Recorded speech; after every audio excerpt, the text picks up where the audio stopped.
Hey everybody, this is a review of the Razer phone. I'm gonna make this short and quick because I'm late on this phone. There are already a lot of tech sites and much bigger YouTubers than myself that have already reviewed the phone. So I feel like there's not much more for me to add. Like if you're like someone who might be interested in this phone, you probably already read like 6 reviews and saw like 18 videos. So this is just something I'm doing for to add to my library of reviews, I guess. So 3 things about the Razer phone that makes it worth purchasing or worth considering. The first, it's 120 hertz refresh rate. So now if you don't know what a refresh rate is, it's how often the screen or display refreshes itself in 1 second. So this phone refreshes at 120 frames per second. Most other smartphones right now, from the Galaxy Note 8 to the LG V30 to even the iPhone 10, refreshes at 60 hertz per second. So that means the Razer phone moves at double speed. It has 2 times the animation as the Galaxy Note 8 at any given time. And this makes a difference not just in gaming, which is what this phone is made for, but also just day-to-day use of the phone. Stuff like scrolling through your app tray or scrolling through a website, it's noticeably more smoother on the Razer phone than on the Galaxy Note 8 or the iPhone 10. It's just a level of fluidity that I've never seen before. And to be honest, it's something that once you've seen it, you can't unsee it. And if you haven't seen it, you don't really notice it. So the Galaxy Note 8, by all measures, it's an excellent phone. When I used this phone before I touched the Razer, I didn't have any problems with how the phone scrolled. I thought the phone was smooth enough because I have Nova Launcher on it. But then, after I've seen the Razer phone, after I've seen how animation looks on this, then all of a sudden, going back to the Galaxy Note 8, I'm noticing, okay, the animation's a little bit choppier. It's not as smooth, it's not as fluid. It's like a little bit slower. And obviously, gaming, you're gonna notice it too. It's right now, not all games support 120 hertz refresh rate, but the ones that do, such as Breakneck, look amazing. I mean, look at this video right now of me playing Breakneck on the Razer phone. So now you're moving at full speed, and the animation looks amazing. Now watch, I'm gonna slow down the video right here to 30% speed. So this is 30% speed. Notice the video, it's still not that choppy. Like, pay attention to the floor. The floor is still flying underneath my bike, car, whatever the heck it is. Still very smoothly, right? Now look at the exact same game on the Galaxy Note 8. When it's real time, even in real time, you notice that it's a little bit choppier than on the Razer phone. But if you slow down the video to 30%, now look at it. Now it looks a lot choppier, right? Like pay attention to the floor. It doesn't flow as smooth. The same thing happens on the iPhone 10. Play the same game. In real time, it's okay. But then you slow down to 30%, doesn't look as good as the Razer phone. So this is a big game changer in terms, if you care about gaming, if you have really good eyesight and you just notice these things. Even stuff like Instagram, like when I'm scrolling through stuff or backing out of a story, like the way the story bounces back into this little slot here just looks smoother than anything I've seen before. It's really crazy. So that's the first thing. The second thing I like about this phone, every journalist, every reviewer has already mentioned it, the speakers. These are, I'll just be blunt, straightforward, these are the best sounding speakers in the history of smartphones. So right now this is at like 40% volume. You already hear more bass than you normally would. It's loud. When you get up to 100%, there is no distortion. If anything, 100% is actually like too loud for me. I find that I can't really go play videos or games at 100% volume just because it's so loud. So now let's check out something with bass.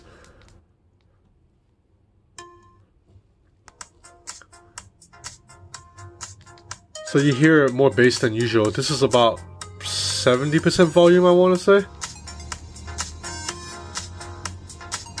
So this is just an excellent speaker, the best speaker of any smartphone. This phone doesn't have a headphone jack, so you might want to just use a speaker mostly, but if you do want to use headphones, Razer includes a dongle, a USB-C to headphone jack dongle with a hi-fi DAC inside. So when you're listening to music with headphones on, you're going to get better sound than on other phones too, maybe other than the LG V30. So just the smoothness of the phone, it's awesome. That's the one thing. The audio, second thing. The third thing I love about the Razer phone that I wish other phones would do, software. Now this phone only runs Android 7.1.1, so it's not the newest Android, but it has Nova Launcher Prime. I think Nova Launcher is the best software skin available, and I use it on every phone. So you can do a lot of things like double tap on the screen to lock the phone. That's awesome. And you can set up a lot of gestures and shortcuts, such as, for example, right now I have swipe down to bring on notification shade. If I want, I can set swipe up to open an app. Like I can have swipe up to open the camera or Facebook or something. And then you can do other things like just a bunch of stuff you can do in Nova Launcher, like change how the icons look and all that. So I wish other phones like Samsung stop with its own tacky software. Just give me Nova Launcher, man. I mean, I put Nova Launcher on every phone I use anyway.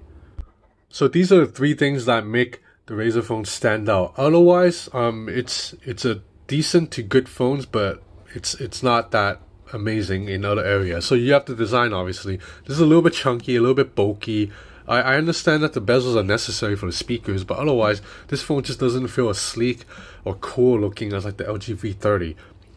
And then you have the camera. The camera, other reviewers have pointed out it's not good, and I must say it really isn't that good. So let's look at some photo samples really quick.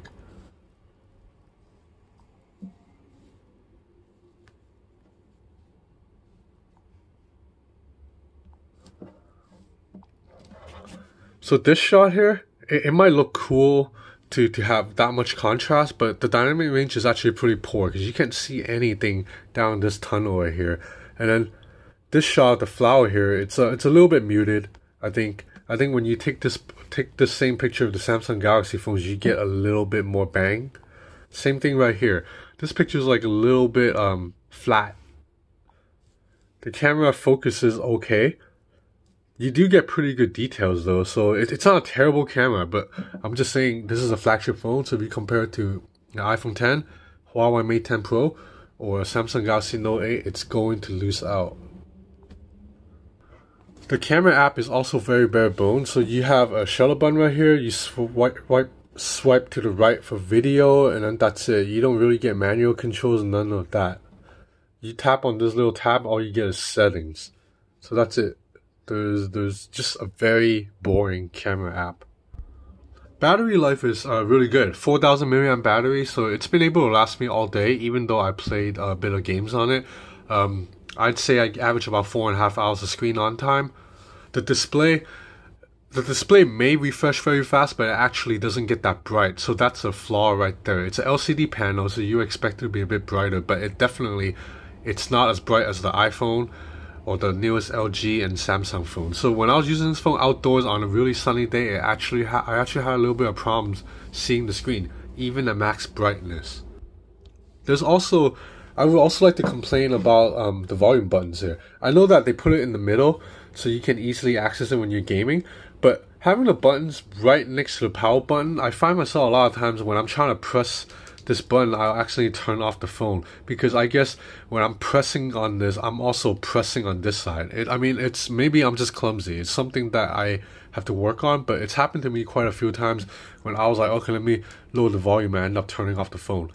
The fingerprint reader, it's also on the power button right here, and it's fast and accurate. The fingerprint reader is a bit smaller than our other phones, so sometimes your finger might miss it, but if your finger does hit the right spot, it opens right away. And as I mentioned, the lock screen animation, it's very satisfying, the way it snaps open, and you just see this animation that you don't see in other phones usually. So that's it for my quick review. Actually, it wasn't that quick. It was like 9 minutes long. Sorry. But that's it for my review of the Razer phone. At $700, I think it's worth a purchase if you're heavy into gaming and you really just want something different. I think 120 Hz, it's a game changer. Like, I don't really care about 4K resolutions on smartphones. I don't even need Quad HD, to be honest. 1080p is fine. But what I want, after seeing this, it's 120 Hz refresh rate. I want that on the next Samsung, next LG, next iPhone. I can't go back to 60 after seeing this. This is very, very fluid. Thanks for watching.